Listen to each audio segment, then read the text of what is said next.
condolences to her family, her friends, all who knew her and are grieving the tragic loss through this senseless act of violence. I want to reiterate, as a committee, it's our responsibility to examine and press for meaningful policy changes that support public safety on transit, as well as cascade into the well-being of our greater community at large. And at this time, I'd really like to take a moment of silence with all of you.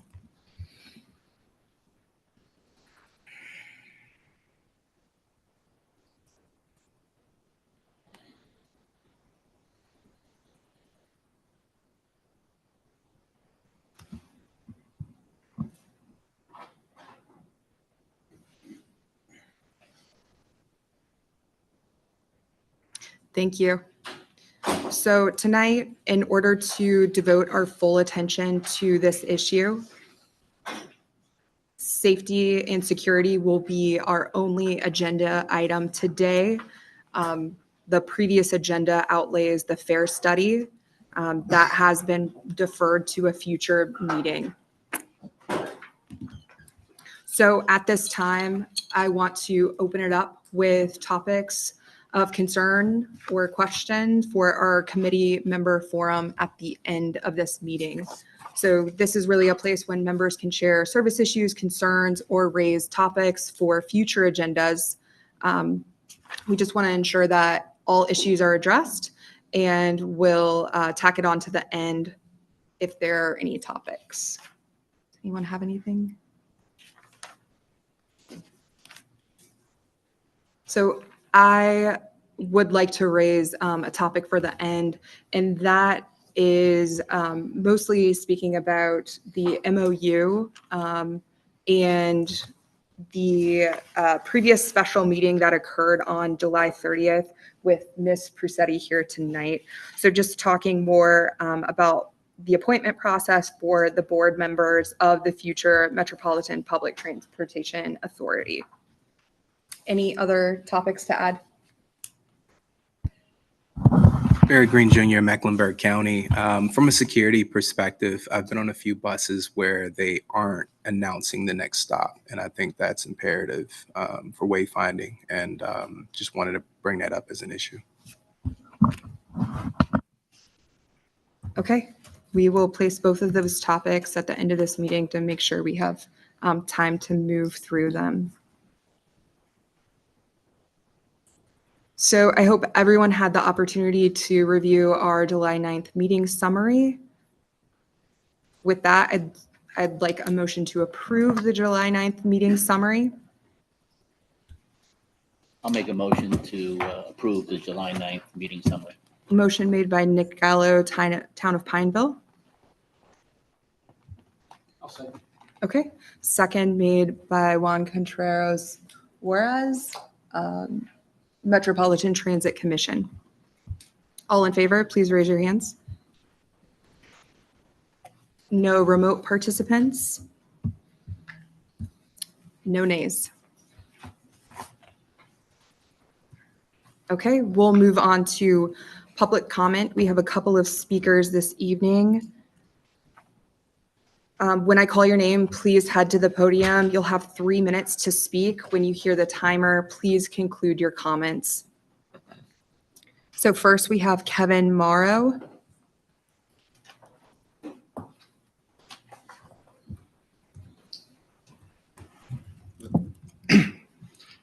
First off, thank you for having me. Kevin, I've been a commuter on the Blue Line for 2.5 years now. I understand that there's been plenty of conversation lately over the incident that has happened and security precautions on the train. I guess just from my standpoint, there was a severe lack of security prior to the incident. I know I haven't had a ticket checked in 2 years. I haven't even bothered to buy a ticket lately because it's simply a waste of my money. As well, there's rarely security on the train. I could probably count on my 5 fingers how many times I see them monthly. Since the incident, I still have not seen much of a response in terms of security. I know that there's been a lot of talk about what to do, but talk hasn't really led to action. And I find that severely disheartening. I know yesterday morning there was an incident on the train I took in where someone had to be removed from the train. There wasn't security on the train. Thankfully, there was security nearby to get to the station. So, you know, overall, I just find the lack of response disheartening. And I'd hope to see some change moving forward and hopefully quickly. So, thank you. Thank you, Kevin. Next, we have Craig Rintenberg. Is that the proper pronunciation? Yeah, you got it. Okay. All right.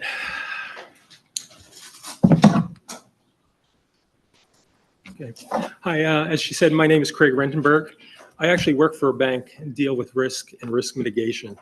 And it appears that the acceptable risk for Charlotte and cats is really death, because that's what we had here, is a death. Because it's been 19 days since she's passed away, and I have seen no changes within the cat's line with regards to security. In fact, I think it's even gotten worse. I actually travel the Blue Line from I-45 and South Boulevard 3 days a week, and I go all the way up to Charlotte Transportation Center. At lunchtime, I go and I walk, go all the way up to 9th Street. I've been taking photos and stuff. I have my own YouTube page. There's no security on the line at all. There's nobody on the trains, as the gentleman just said before. In fact, I'd be surprised if we went up to the Charlotte Transportation Center now and saw anybody. I came from there. There was no security there, right? 2 trains went through. Questions I have is, does security work 7 by 24? Or do they just work 8 to 5? Because I've never, ever seen them in the morning, except for one lady at Charlotte or at the I-45 and South Boulevard who wanders around, and I talk to her every now and then. But it's hard to find. It's easier to find Waldo than it is to find a security person in the CATS environment. There was mention that you have 184 security staff. They must not be people that get deployed to the stations. They must be all administrative, and that's the case. 184 people is a waste of time because it's not providing security to the people that board the trains. I'm wondering what the real number. From those I see and I recognize, I think there's maybe 20. I don't know. You tell me. You know, when security is present, they're usually clustered together. The ones up at Charlotte Transportation, there's usually 3 to 5. They're hanging around by the railing. Occasionally they'll, you know, approach somebody, but generally they're just lingering around and not really doing a whole lot of anything. It's kind of frustrating.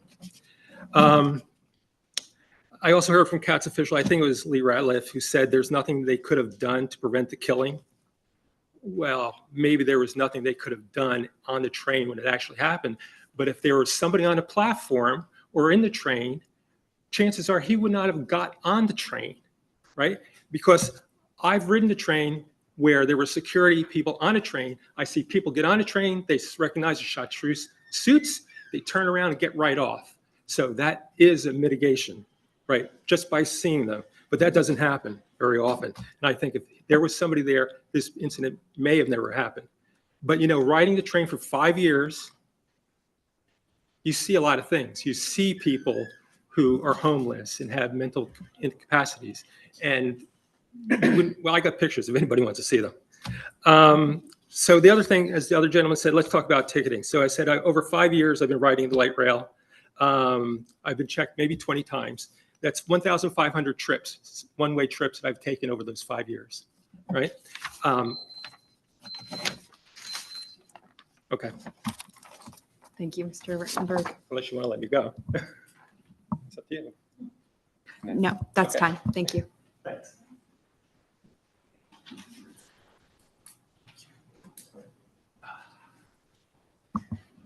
Mr. Rittenberg, if you'd like to submit a written notice, you can do that as well, if you have more to say. Okay, yeah. Thanks. Mhm. Emily, do we have any more speakers?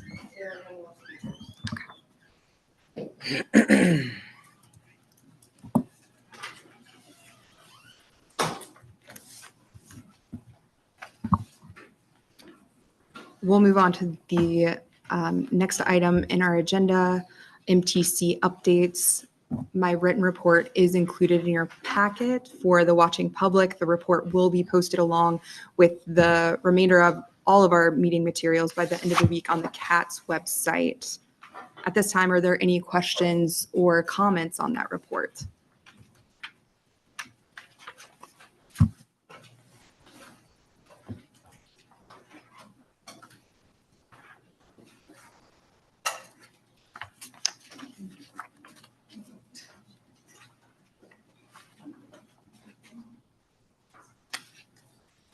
Okay, then we'll proceed to item number 7. We'll be speaking about our safety and security update this evening. And just to make y'all aware, the FAIR study has again been deferred to a future meeting.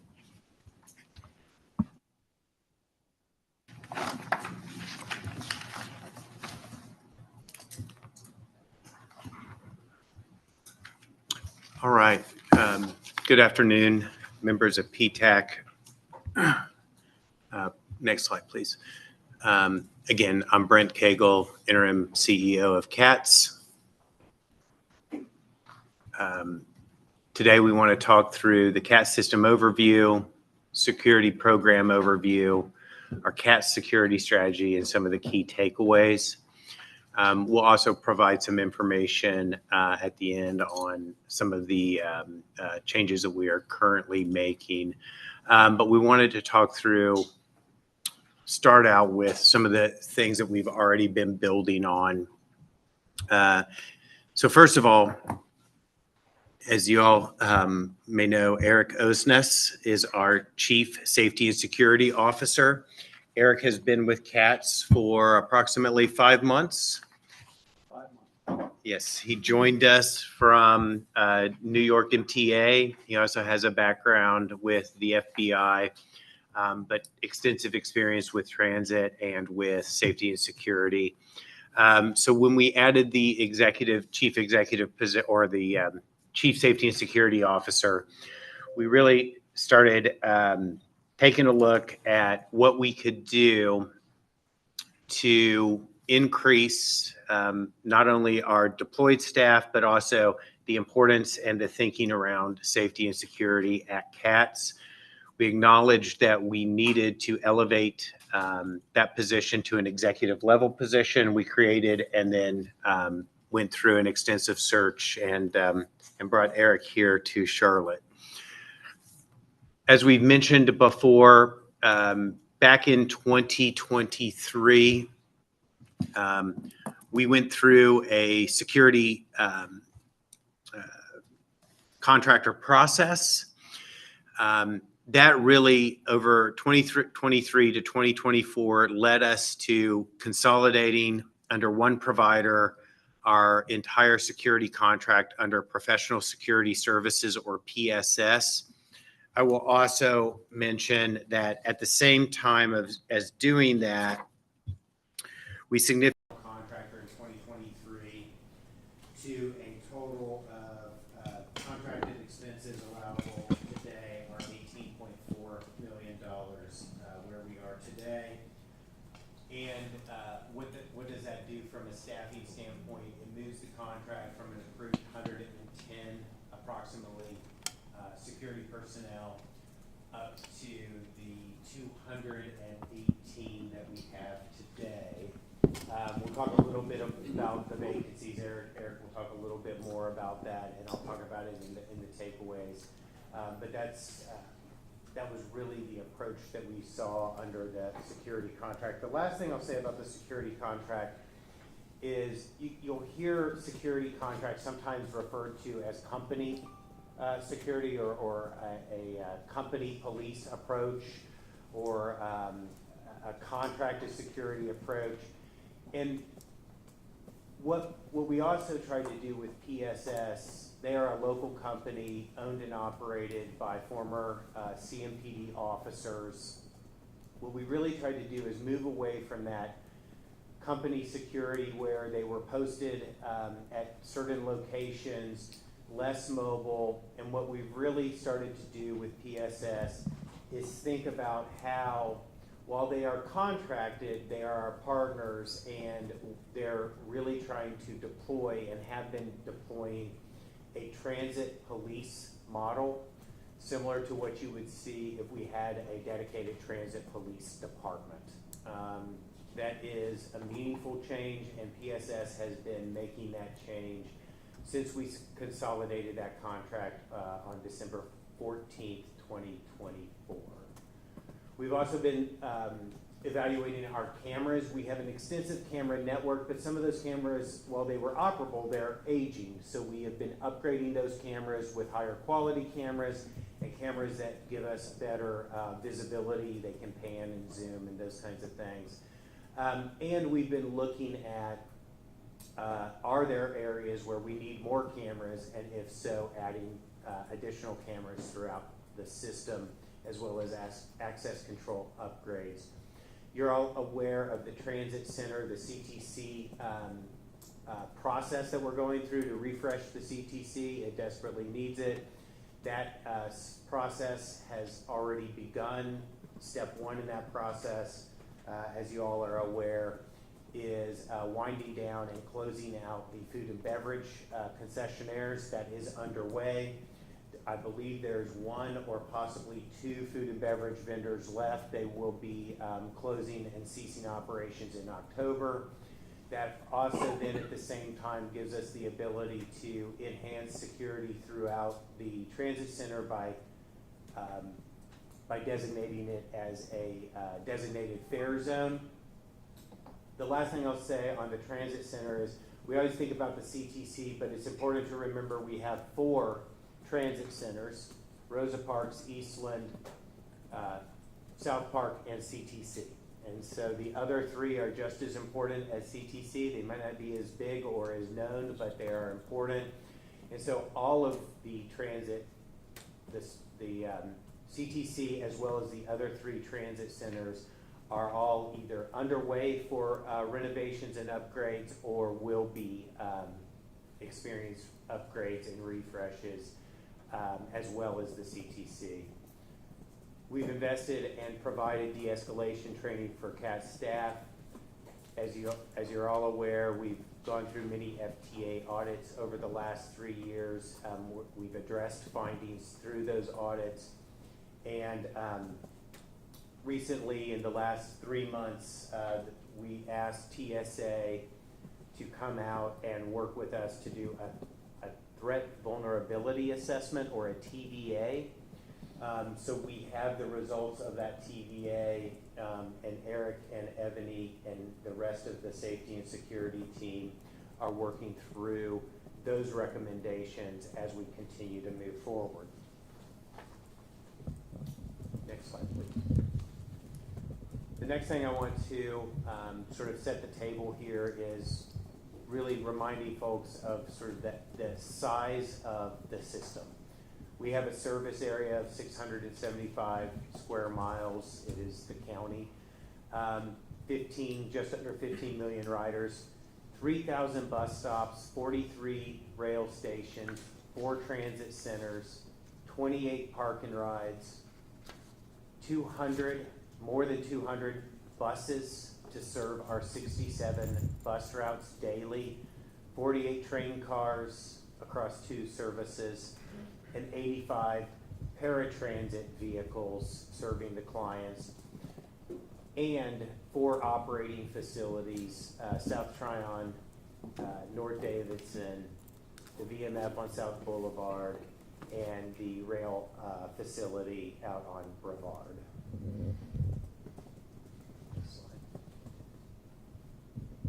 The next thing I wanted to talk a little bit about is we clearly realize that safety perceptions can often be the reality, right? Our perception is our reality. But we do talk to our customers as well as the community frequently, and what we see is there is a disconnect, a pretty significant disconnect between perceived safety on buses and trains from those who ride buses and trains compared to those who do not, right? And so what you see, the first 4 bars are survey data from riders of buses and trains, and the second 2 bars are survey data from community or non-users of the system. And you can see it's a pretty stark difference. Now, I don't say that to say either is right or wrong. All of those are perceptions, and they are all correct. But it does highlight our challenge as we start to work through how we address the real and the perceived safety issues with riders and with the community. Next slide. With this slide, I will turn it over to our Chief Safety and Security Officer, Eric Osnes, to walk through a few more of these slides. Thank you, Brent. So this particular slide really is framing out our organizational structure.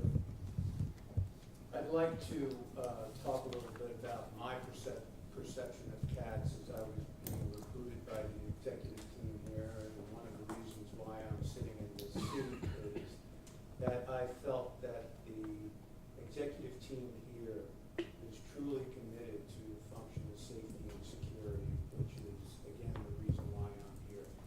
If I didn't feel that the organization as a whole didn't value the function of safety and security, I wouldn't be sitting in the seat. This organizational chart reflects that commitment to safety and security. Me answering directly to the lead person, Brent, for the agency is absolutely assigned a signal that the organization as a whole is committed to these 2 disciplines. My team is a combination of both safety and security professionals. They're trained with extensive leadership and education, knowledge, skill, and ability to evaluate hazards, vulnerabilities in the workplace.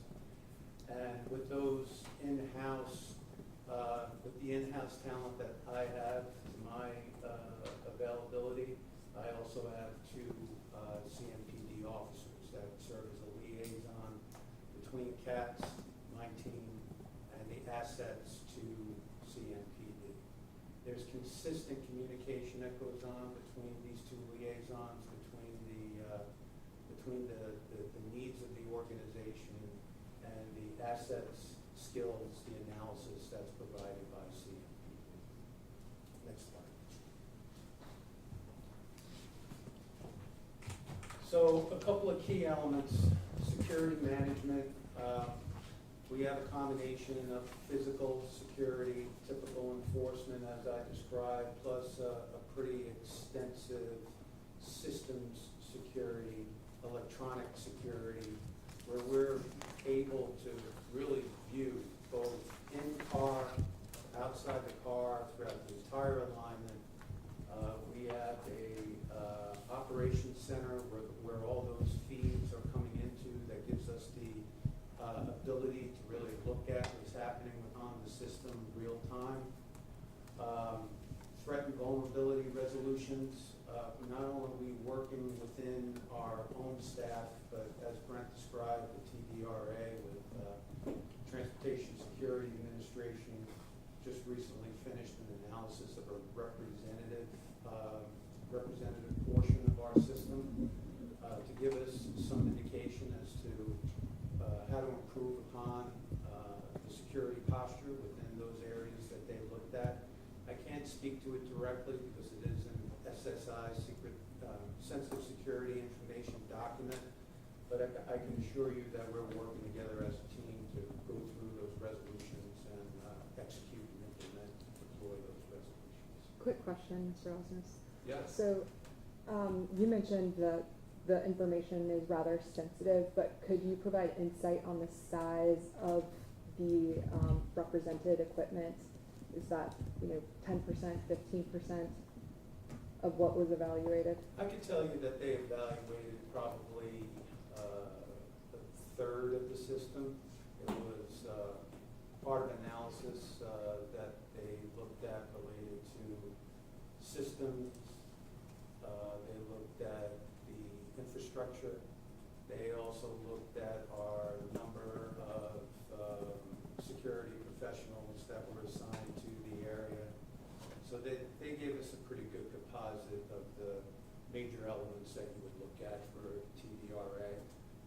Also, they took into consideration the intelligence that they knew of at that time as far as the threat spectrum is concerned, and aligned it with the observations that they made in the field. And then they gave us a relative risk of all of the findings that they had identified based on severity and probability. That's pretty much about all I can really get into as far as, that's the process. Michelle Dunlap Thompson, Oh, Mecklenburg County. I'm sorry, I didn't hear you. I apologize for the interruption. No. My question in reference to the assessment, she was asking for the percentage of the system. Because of my lack of knowledge on how this process plays, how much or what percentage of the community was considered throughout this assessment, or is that even a factor of this, or it was just systems only? I would say that the experience that's occurring within the community that we interface with was taken into consideration to that analysis. So if you're asking as far as crime data or experience that's occurring within our system as it relates to the community that we interface with, if that is the question, that was taken into consideration. But there isn't an exact percentage to provide with that. When you're saying an exact percentage of the community as a whole? As far as their involvement in So, that assessment? No, their involvement with the threat assessment, there was no involvement with the community with the threat assessment. The involvement was with assets that came from TSA exclusive. Sorry, I misunderstood the question. It may not have been a relevant question, but I was just wanting to know. Okay, fair enough. Emergency response is also a component that we take into consideration. We have an individual on staff that works with the first responder community, and any of our response coordination would occur through that individual, as well as any systems related to life safety would be taken into consideration as well. So it's a composite of all of these elements as it relates to protection of critical assets. Next slide. So the internal electronic security we talked about, I think we have a very robust system. I've looked at many security systems within the city of New York, how NYPD, how MTAPD, how the transit systems work, and how they gather information based on their surveillance systems. I would say that electronic internal security is always an ever-evolving process because it changes on a very fast pace. But I would say that our camera systems are up to date. We get good view. We're able to surveil. There's dedicated people who are watching what's occurring real time, as well as listening. Customer reporting, we have apps, we have call buttons, we have blue light phones, we have CATS Connect, which is an initiative that we're trying to expand, but it's currently in play, where we try to engage with the unhoused that's on our system and give them the help that's needed and educate them on the resources that's available to them. Michelle Dunlap Thompson, STAC. The Bus Ambassador Program is, again, another initiative where we're interfacing with the bus system on behalf of those that are unhoused and are in need, and also serve as a pair of eyes to help us gain more information that's occurring in real time on the bus system. Next slide. Can I ask a question? Nick Gallo, Town of Pineville. Sure, Nick. You were talking about the electronic surveillance. Do you have any statistics on the reaction time for that? From locating or seeing something that's going on to the reaction of the officer getting there? Well, I could tell you about the reaction time of the night of the event where we apprehended, identified the individual who committed this heinous act within minutes of the act being performed. I would say that the reaction time is pretty good. Yeah, just as a follow-up, and somebody who was in New York City subways for a good portion of my career, Me too. and the reaction time was extremely good from the Transit Authority. I think that's something that we should strive for, as I don't see the reaction time here or the amount of people that are on those trains to begin with, and probably to the level that New York was accustomed to. So I hope that's one of the goals, is get to that type of level. I will comment that the system in New York and the system here are very different. There are very different challenges that occur within this system as compared to New York. I worked for New York City Transit. I was the lead safety person for bridges and tunnels for a long period of time. I understand the dynamics of that system. I use the system that I am used to as a baseline for my analysis, so I'm aware of what goes on up there in relation to what's going on here. I would say that there are some differences and challenges here with this system in relation to what happens in the Big Apple. But to your point, there are many more assets available within the city of New York. We're working on improving what's happening here and closing some of that gap. So that is the intent. I'm thankful that you're here, and I thank you that you bring that experience, and I hope they give you the money to do what you need to do. Appreciate that, sir. Nichelle Dunlap Thompson, Oh, Mecklenburg County. It's on. Nichelle Dunlap Thompson, Mecklenburg County. As many of you all know, I'm holding a lot here in this space. So I want to be very intentional about the questions and making sure that they're relevant, and also admitting my lack of knowledge about the internal systems and some of the things, but I know people and I know my community.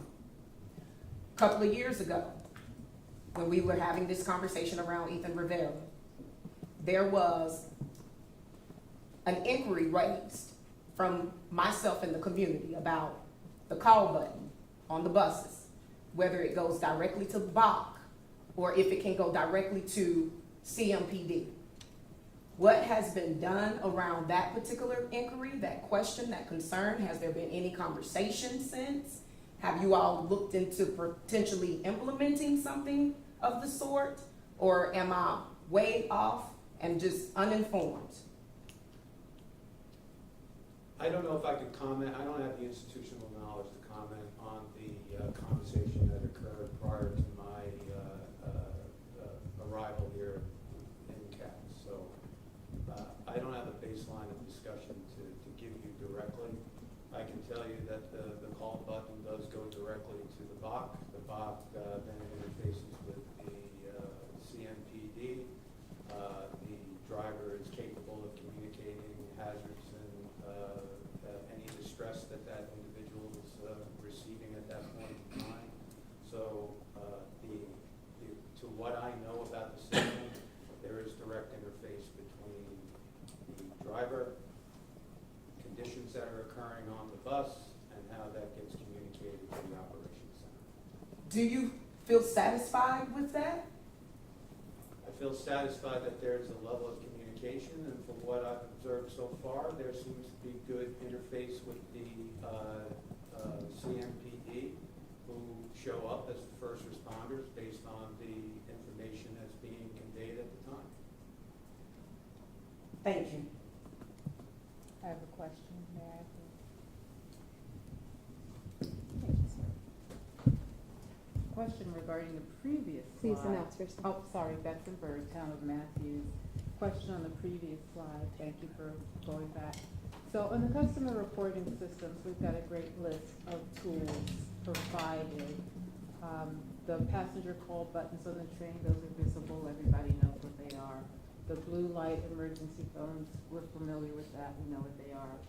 What is being done to promote to the public, to the community, that you can report a problem through the CATS Pass app, through the Bus Ambassador Program, through CATS Connect? What's being done to inform the community that these tools are available for use? So on the CATS Pass app, we advertise that. It's very prominent in the app. Many of our customers use the app, and it's very prominent in that app. We also, we talk about it, say, right? Use the CATS Pass app, and it's also on our website as well. The CATS Connect and the Bus Ambassador programs are, what CATS Connect really does is if there is someone in need, they can be deployed to try to find a better solution, right? If our security encounters someone who appears to be in need, right, unhoused, or those kinds of things, CATS Connect can come in to assist to try to connect that person with other social service resources. And so they're sort of a second line to help, rather than just make it a security or policing kind of response. They come in to help connect folks. The Bus Ambassador Program, so they are there on the bus and are available. They can answer questions, but certainly if they're observing something, they can then ask for that assistance, right? Whether it's via the operator or directly, they can do that. And so those are folks who are there. If someone, that's what they're for, is for someone to talk to them if they have a question or to report something. And so that's how they would interact.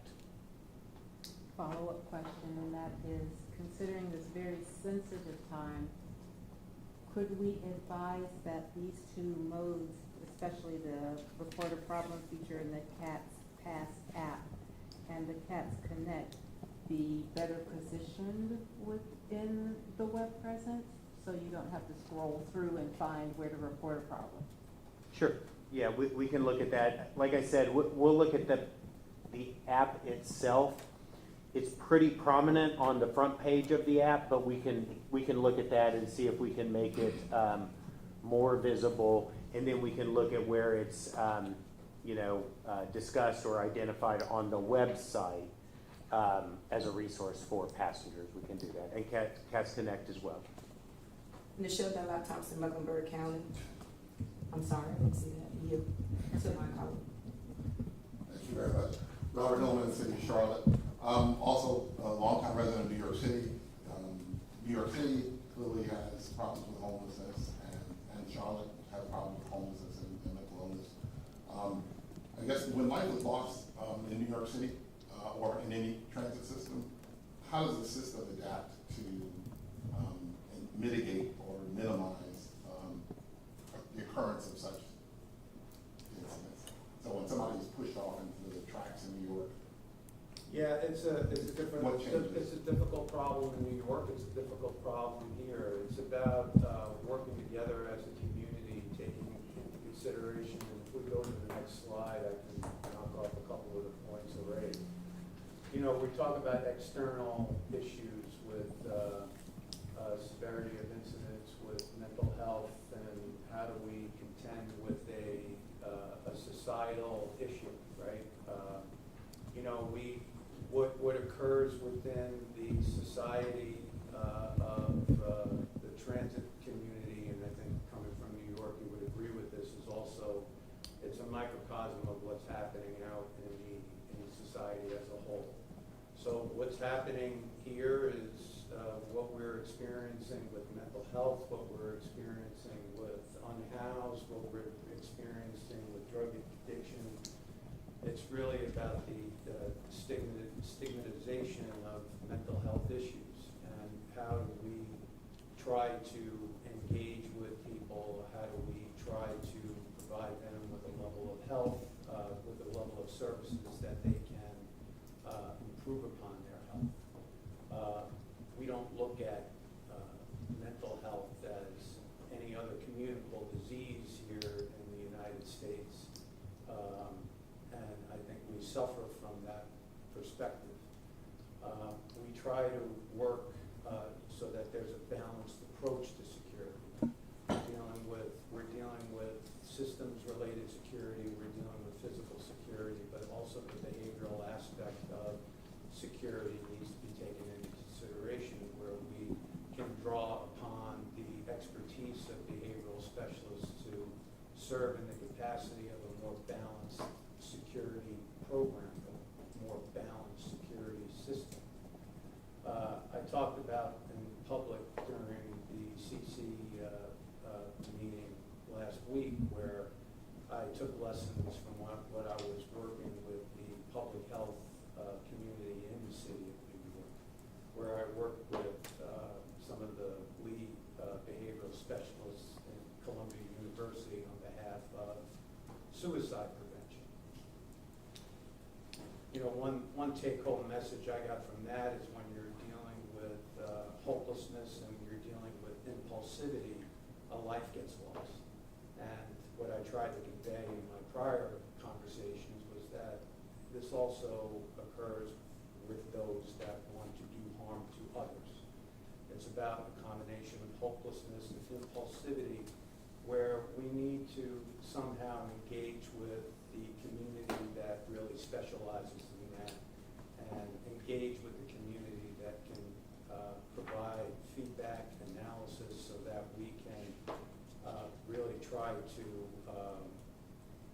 get ahead of what may occur as a result of somebody suffering to that degree.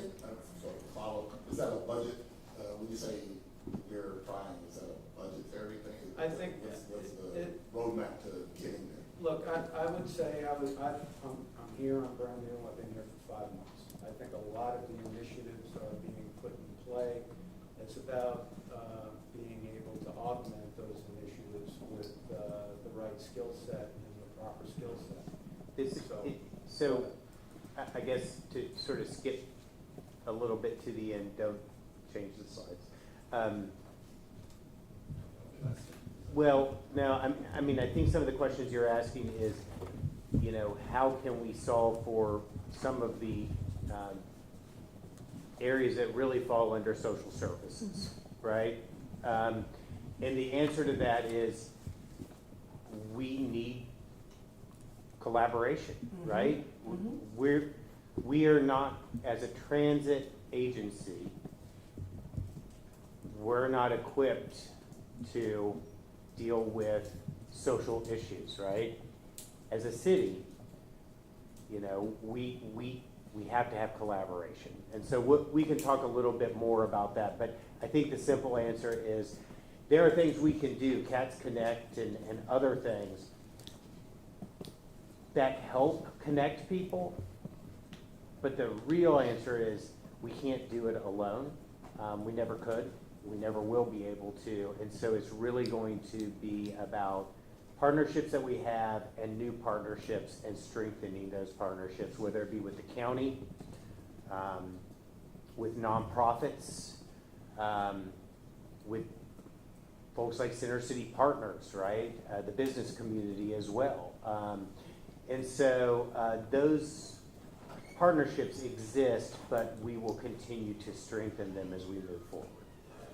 Nichelle Dunlap Thompson, Mecklenburg. Nichelle Dunlap Thompson, Mecklenburg County.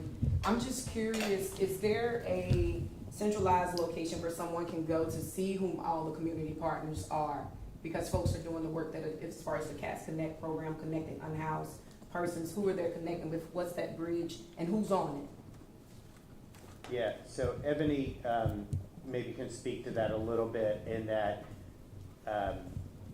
the CATS staff who oversee Cats Connect absolutely have a list of trusted partners or partner organizations. I don't believe that's published, but we can do that. I would like, Nichelle Dunlop Thompson, Mecklenburg County, if it's feasible, I would like a copy, please, because as you all know, I have been a voice for the community. I am a voice for the community. So whatever role that I can play that is within my lane, I need for you all to please allow me to play that. I yield. Ebony Nesbitt, we put on, not too long ago, a large community outreach function with CPD Cares out at Evermore Park and Ride, where we brought in all of our vendors. They set up tables and everything, and we actually gave free rides to the unhoused to get them to those vendors. That is an ongoing annual event that we put on with CPD Cares. Well, we bring in all our vendors to do what you just asked us to do. We can't get you that list without, that's not an issue, we can't get it, but we are still trying to expand it as well. So even when we give it to you, it will not be a finished product in my eyes, and I plan to continue to grow it. So yes, we do that. Thank you. Jeff Parker, Town of Mint Hill. Eric, you were talking about some collaboration you did with professors at Columbia University, and I'm just wondering, or for Mr. Cagle or whomever, have we thought about reaching out to UNC Charlotte? They have a PhD program in psychology there. There might be an expert or two there. Sir, that's an excellent suggestion. I think that's something that we should absolutely pursue. Thank you.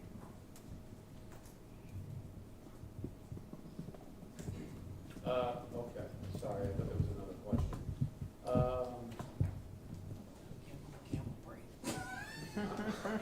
You've only been here 5 months. Okay.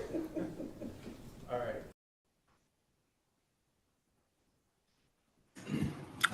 Okay, sorry, I thought there was another question.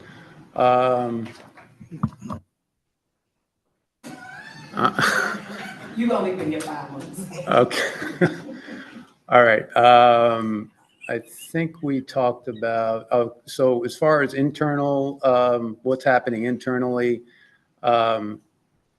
again, we talked about how we are expanding our security posture, working with a security firm that truly represents a culture of policing, not just corporate security.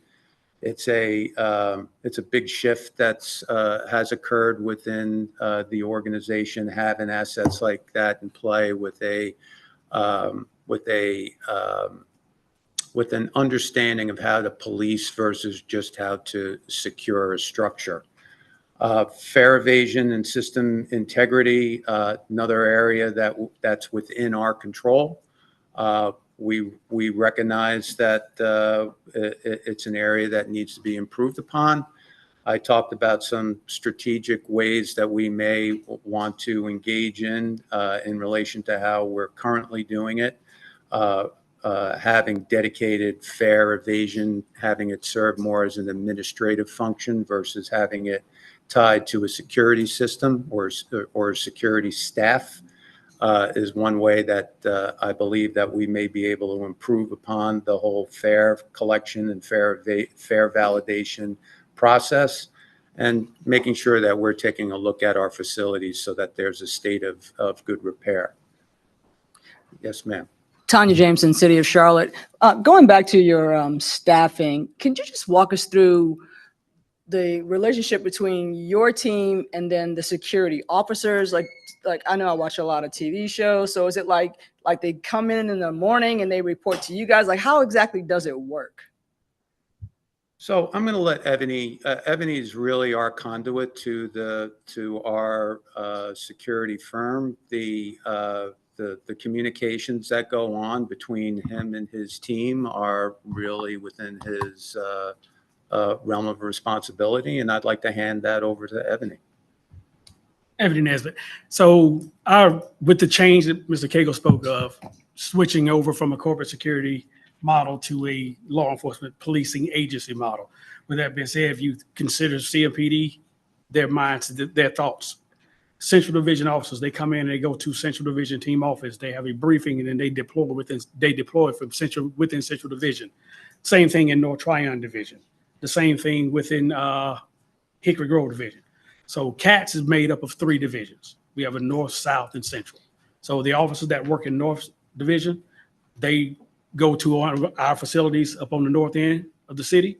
They meet there, they have their briefing, and they deploy within the north part of the city, our system. Central part is the transit center.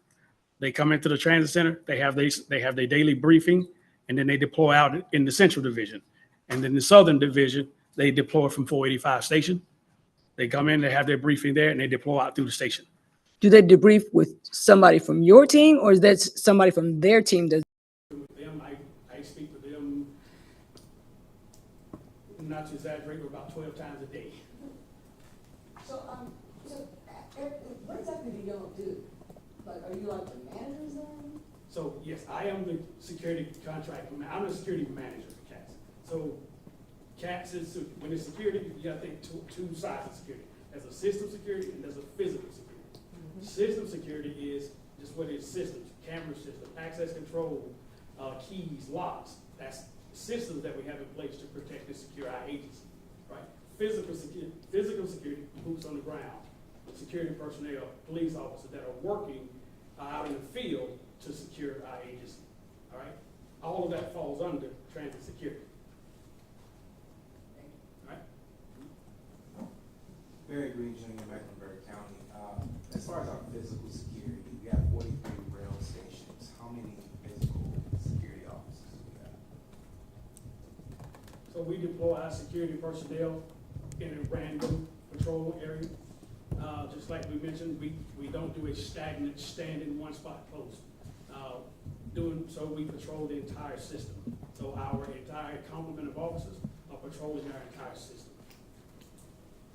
So, sorry, Barry Green Jr., Mecklenburg County. So we don't have that number of how many security officers we have in general, because there should be a gap. It sounds like We have a personnel number of 219 personnel.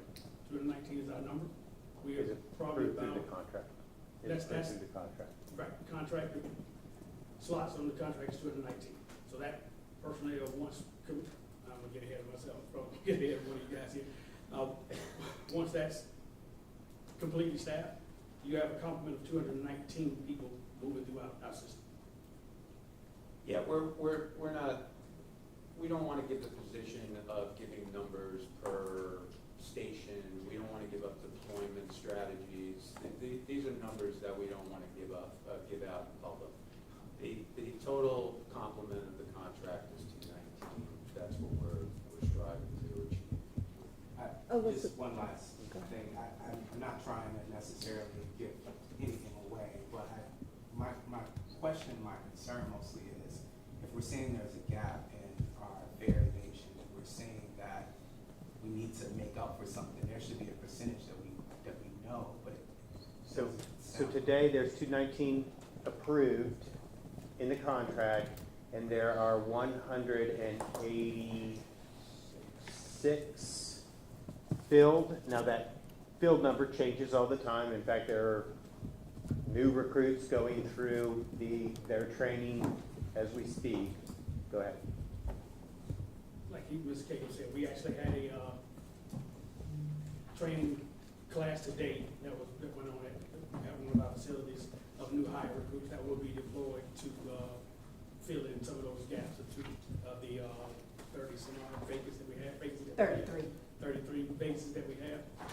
And also, again, like I said, I speak with the leaders of the agency over 2 times a day.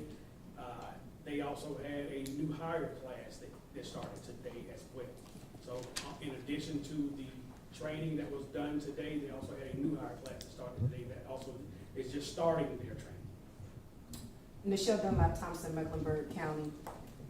We heard from a few of our public citizens, and there was a number that was given 19 days since the incident, and they said that there was no change, that they didn't see any shifts, any upgrades. So with a 33 number slot that is absent, why would we not see immediate adjustments, knowing that there is a lack there, but then we've also endured, once again, a tragedy, a fatality, Why didn't we see a change in that shift, knowing that there's already a shortage there? So maybe Yeah. let's jump to the last slide. So, nope. Yeah. So we know that there are, PSS is staffing up. They do have vacancies. They continue to work on that. And that really is their biggest emphasis. Beyond that, we need to evaluate, is 218, 219, I always get that wrong, 219 the right number? But the first place to start is to get to the highest number we've ever had, 219, and then determine, is 219 enough? And that determination never stops because the system continues to evolve and change. And so, right, that's a continuous process. There have been changes that have been immediately deployed. But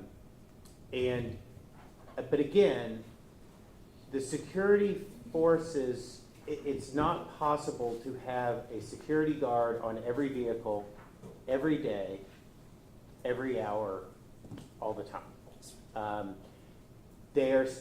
Which is true of every, not every system, of every police force, of every law enforcement. Yeah, Alyssa Calder, head co-chair. Yeah. I think with that being said, well, I don't know if anyone would expect a human officer to be somewhere 24/7, but talk to me about technology, because we can use technology to be there to help and supplement. Can and do. Right. And so agreed. We have an extensive camera network, and it is utilized daily, every day, all day. But when we start thinking about staffing, it is not possible to have a security guard or an officer at every facility always, on every bus always. They are constantly moving throughout the system. We do need to get to full staffing, and that is a priority of PSS. They believe that they'll be at full staffing this calendar year. In the meantime, we have had conversations with CMPD. We are already working to deploy additional CMPD officers in what they call an off-duty status. So an officer can work off-duty, right? And there's actually literally a process for that.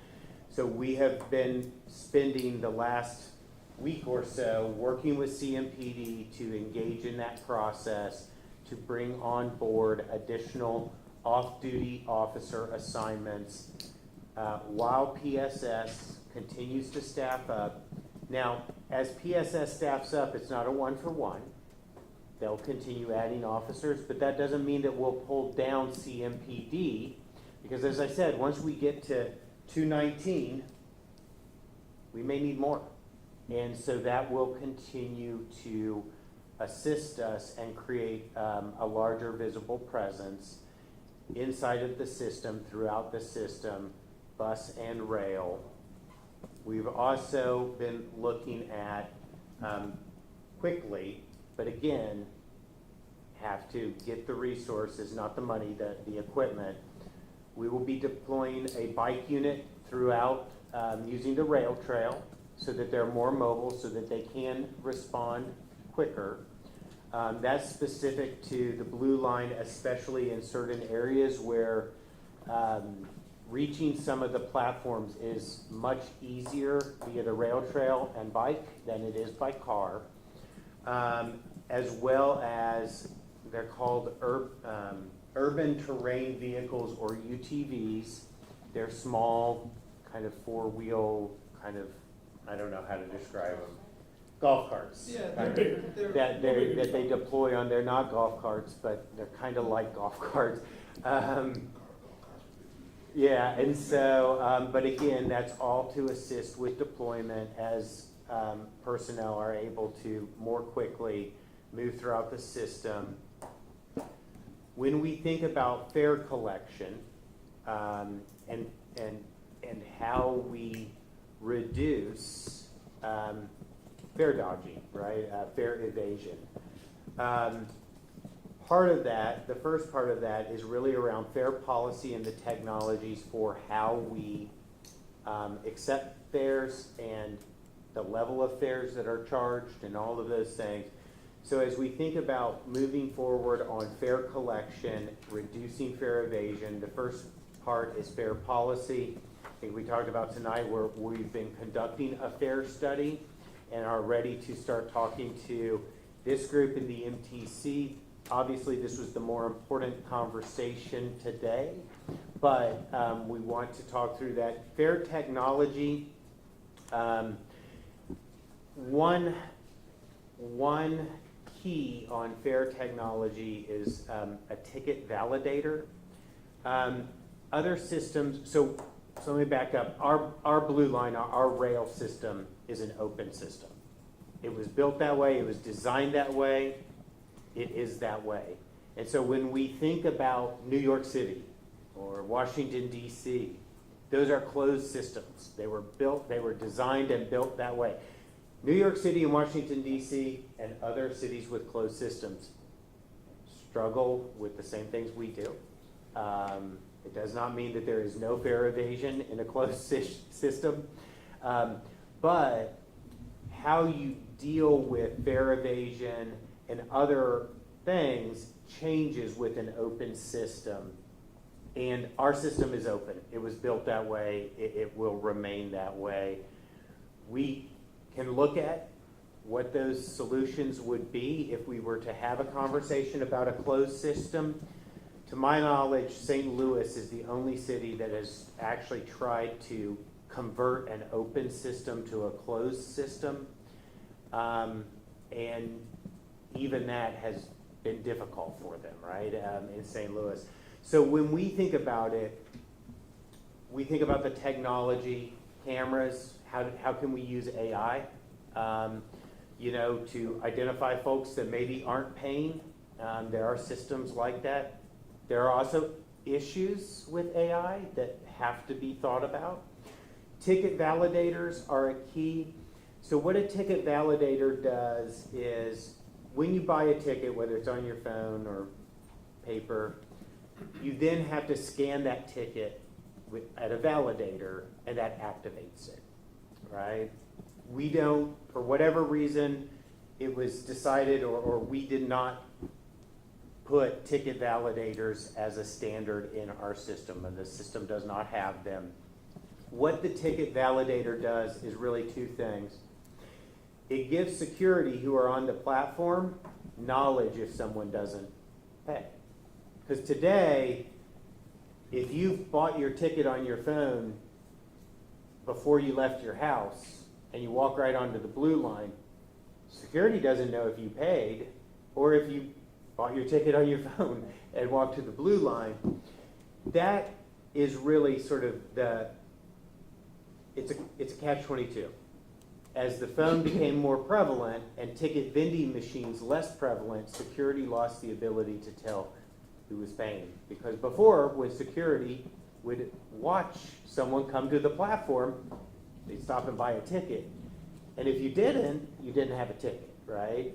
The other problem with that is if you're not familiar with our system and you watch 10 people get on and they never do anything other than walk onto the platform, you might reasonably expect that that's what I should do, is walk right onto the platform. I mean, we all sort of follow the lead, right? And so it also gives a visual cue for education purposes to the passengers.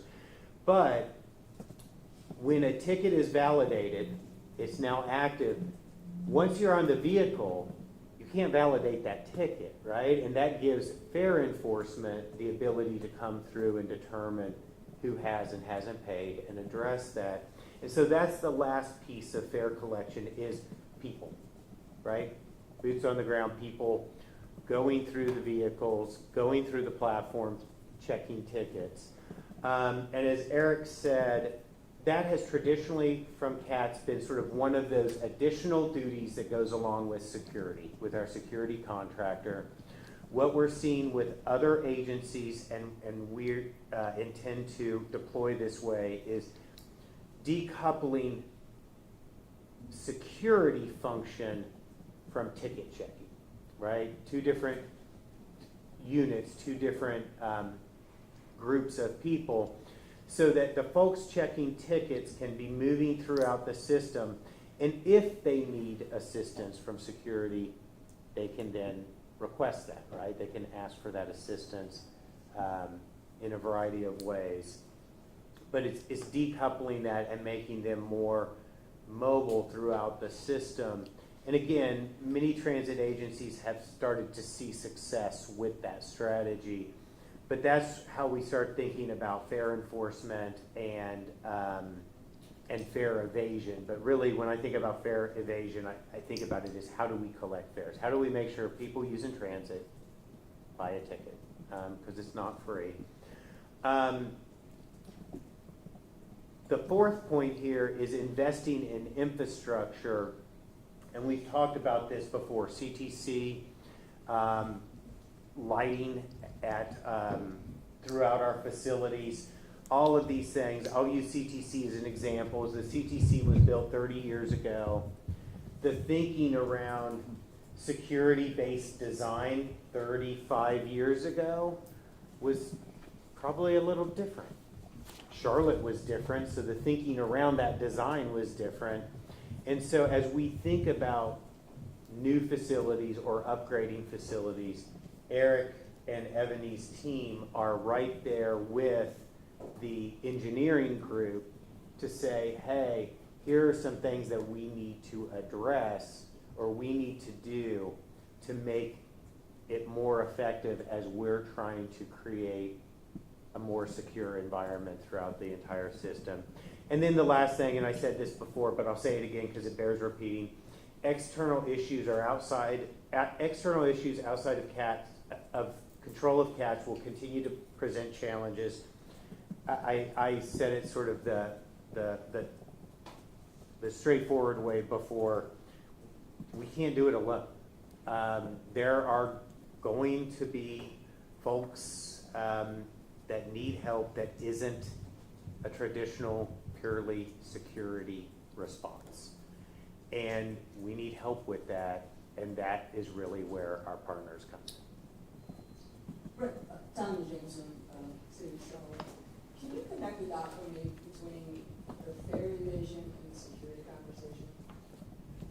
How do those two? Is the concern that people who are not paying fares are security issues? I would say two things. We know, or we believe, we do not know, but we do not believe that DeCarlos Brown Jr. bought a ticket. We know he boarded a bus and he did not appear to purchase a ticket. And then he transferred on, came on and transferred on throughout the system, ultimately onto the Blue Line. We also know fare evasion is an issue, but it's not necessarily directly connected with security, other than to say it does lead to other issues that need to be addressed. And again, whether it's a bus operator or throughout the light rail, there does need to be, people need to understand and honor the fact that transit is not free and you should buy a ticket to ride. But fare evasion is one of those things that can create other issues associated with the system. My other question for you is, back in some of your other slides, when you're talking about the perception of safety versus real safety, and you said there's a perceived concern around safety, especially when people who don't ride mass transit. When you're counting safety, what are you basing that is safe on? Like the number of incidents that are reported, or the number of assaults that are reported? Like, Yep. How are you all? This is customer survey data, whether both customers who use the system and community who don't. And so it is simply, it's not based on crime stats, it's based on what do you feel, right? And so, and it's as simple as that. What is your perception of safety on the bus, at the bus stops, on the train, at the train stops? And then again, same questions with community or non-riders. And so it's not based on the statistics, right, the numbers, it's based on perception, on what their feelings are, their perceptions. Alyssa Calderhead, co-chair. Could you follow up with the survey so we could see maybe the exact questions that were asked for that perception study? Thank you. And then I'd like to follow. Oh, thank you very much. So I want to go back to the question that I asked earlier regarding the CATS app. I understand that having officers present on the bus, on the train, in the transit systems, at the bus stops, in all of these physical locations is a good deterrent. But if I'm on the bus and I don't have an officer on the bus with me, and I'm in a threatening situation, odds are I have this in my hand. Usually, it's still on the CATS app because I have just entered the bus. We should be able to go to this screen, not have to search for report a problem, click on the problem, then be presented with, is this a life-threatening emergency? And then after that, there may even be an option that says, do we want to notify CATS or should we dial 911? That should be elementary, basic. And it's not. It's difficult to navigate through this tool. Yeah, we can definitely look at that. The report a problem is, it's literally in the middle of the front page. It's literally in the middle of the front page, and it's the same color as the rest of the app. At least turn it orange so it's visible to the eye. Yeah. I mean, there are things Sure. we can do, like with very little investment, to add an extra layer of security, investing in infrastructure. Sure, we can make it more visible. I mean, again, we were putting it prominently, literally at the front of the page. We can change colors or make it more visible. Okay, thank you. With that, we'll move on to our forum here. Did you get yours in?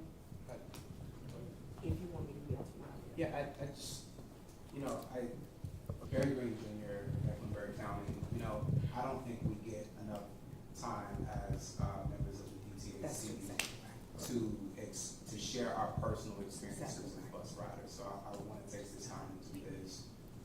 This past Saturday, I took my family and my 2 kids down to SoFest via rail. And on the round trip, I did not get checked for a ticket. That's concerning because this SoFest was, an opportunity to highlight mental health, and this was a free event. It was supposed to be welcoming. But as someone who is very aware of the situation, that's concerning because we're kind of missing the opportunity to understand that what we do on transit, unfortunately, could spew into something like a free festival, a family-friendly environment. And a lot of the narrative around transit, and we're up against some good things, is that transit brings crime. And it's hard to negate that when I can take a round trip from 36th to 7th Street and I get checked. And when I get on the platform in both ways, I don't have even a police presence. Again, this is a free festival. So I want to know if, when we're having these events and we're encouraging people to take transit, are we doing our part? Or we at least have fare being checked at these locations? Because, again, as someone on this advisory committee, I haven't experienced that.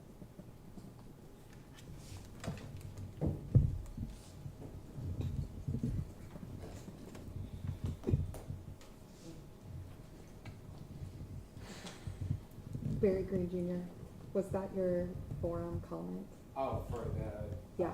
for the forum, Yeah. it was more so, again, about a few times that I've taken the bus, and there just not being, an audible cue of where I am. And just wanted to know if this is something that's been brought up, particularly on the 23, I've been on the 23 a few times, and there just hasn't been an audible cue, on the bus. It can, yeah, well, if it, does it occur mostly on the 23? Yes, that's what Okay. it is, on my bus. Okay, so Yeah, that's we can helpful, look so Let we me can add, look. on the CATS app, there's a report of problem.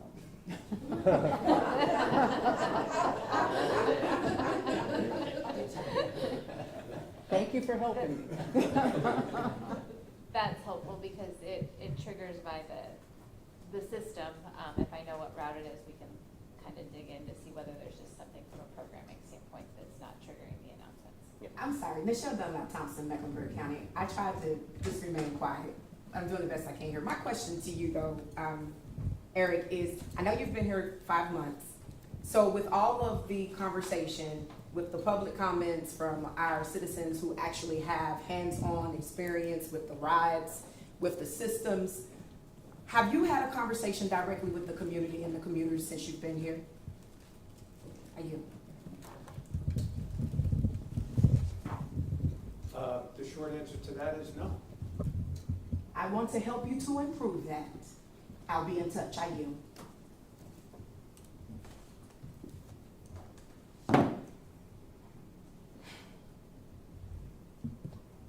Okay, with that, we'll move on to our last open forum item.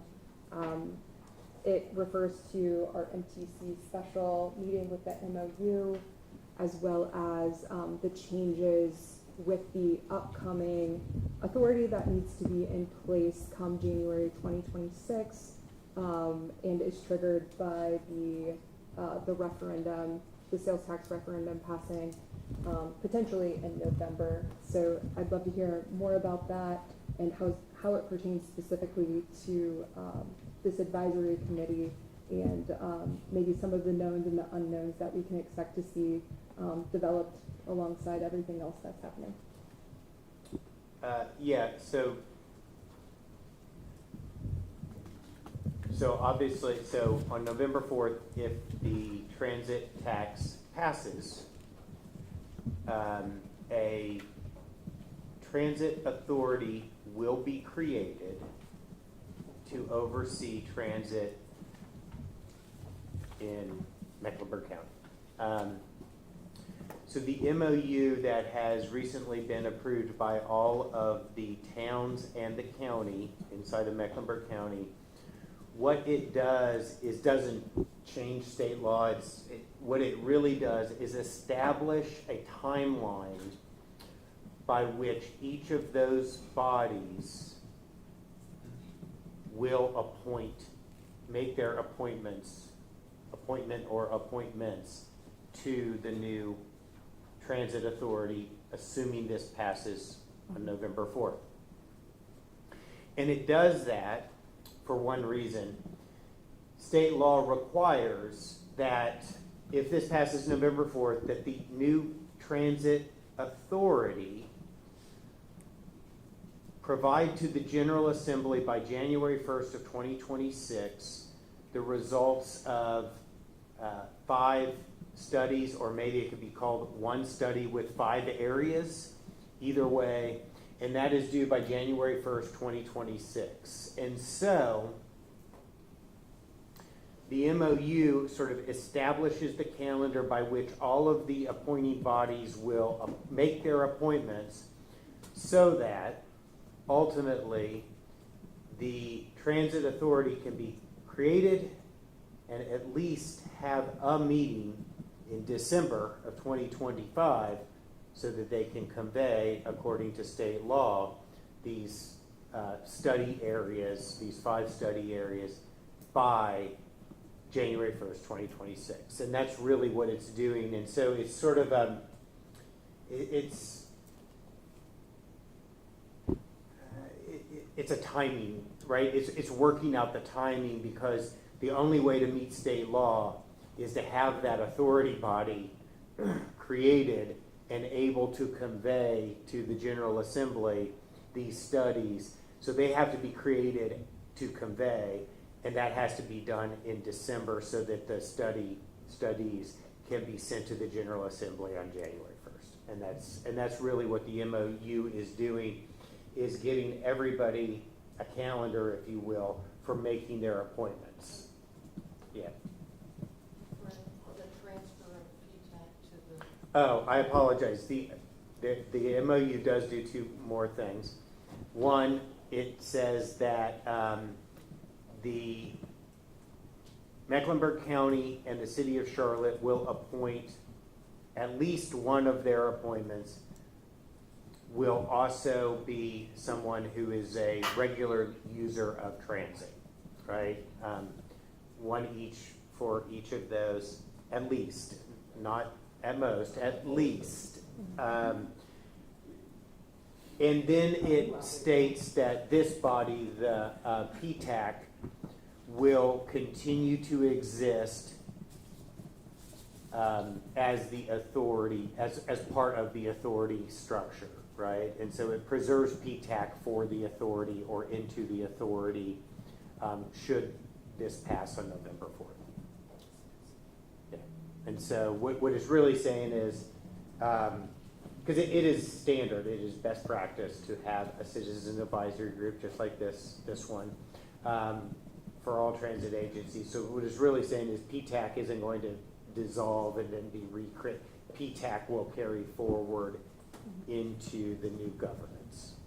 Yeah, so I apologize. I forgot those, but those are certainly worth remembering, so I won't do that again.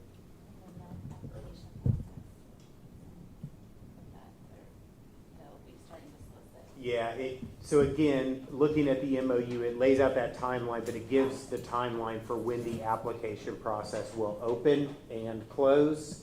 And then it gives the timeline by which the applicants will be considered and appointed, if you will. December 12th is the last date for appointments. And I want to say the application period starts September 17th and runs till. For the city and the county, it runs till October 13th. Yeah. The towns are a little bit longer. I just have a question, because I really, this piece of this I don't quite understand, which is these studies. Is this an actual study that needs to be done? Yes. By the group from the 12th of December to January 1, the study needs to be completed? So we will be discussing. Or is the staff doing the study? We will be discussing the logistics and the difficulties of the calendar at the next MTC. It is, yes, we're working through that because it is a very, very, it's a very challenging, it's a very challenging schedule that is established in state law. And so, yeah, we're working through that, and that will be something for MTC next week at September 17th meeting. But that is, it's tight. It's a tight deadline. I'm not the only one who doesn't understand how it's going to happen. It's a tight deadline. Somebody has, all right, I have one. Yeah. Why did they construct it? Who knows? Who knows? Yep.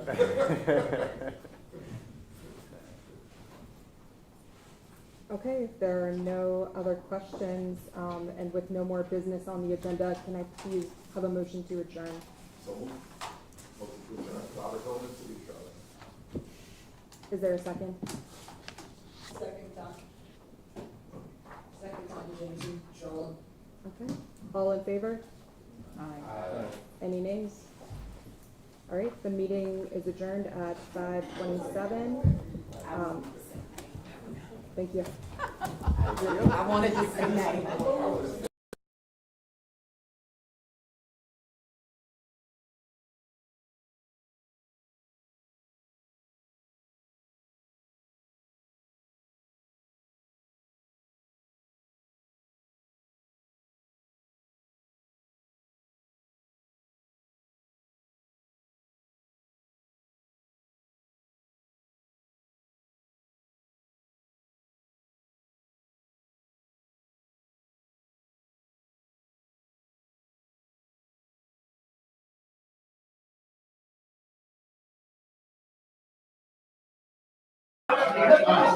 See